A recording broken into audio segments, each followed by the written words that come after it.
বাংলাদেশের বিনিয়োগ ও ব্যবসার পরিবেশ ভালো ও সুস্থ রাখতে রাজনৈতিক মতপার্থক্য থাকা উচিত নয় বলে মন্তব্য করেন বিডা চেয়ারম্যান চৌধুরী আশিক মাহমুদ বিন হারুন।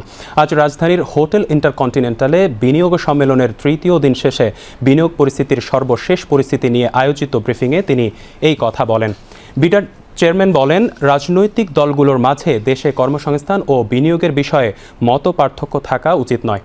যে দলই ক্ষমতায় আসুক, বিনিয়োগের স্বার্থগুলো অপরিবর্তিত রাখতে চায় বিডা।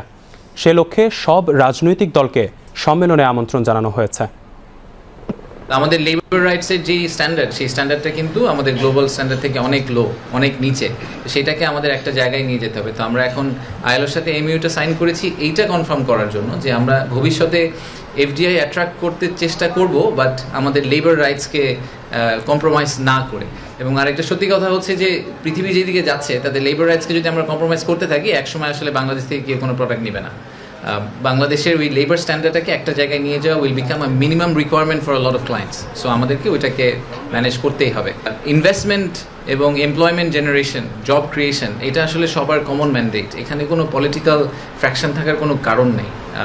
হতে পারে যে কনস্টিটিউশনের ক্ষেত্রে ডিফারেন্ট মতামত থাকতে পারে, কনস্টিটিউশনাল অ্যামেন্ডমেন্ট, কনস্টিটিউশনাল কমিশন, এইসব ব্যাপারে যে রেকমেন্ডেশন আছে সেখানে ডিফারেন্ট মতামত থাকতে পারে। বাট ইনভেস্টমেন্ট ক্লাইমেট ইমপ্রুভ করার ব্যাপারে আসলে ডিফারেন্ট মতামত থাকার কোনো কারণ নেই। বাংলাদেশে ইনভেস্টমেন্ট দরকার, সেটা লোকাল থেকে হোক, ফরেন থেকে হোক, এবং বাংলাদেশে এমপ্লয়মেন্ট জেনারেশন দরকার। জব ক্রিয়েশন আমাদের জন্য is the biggest opportunity and challenge.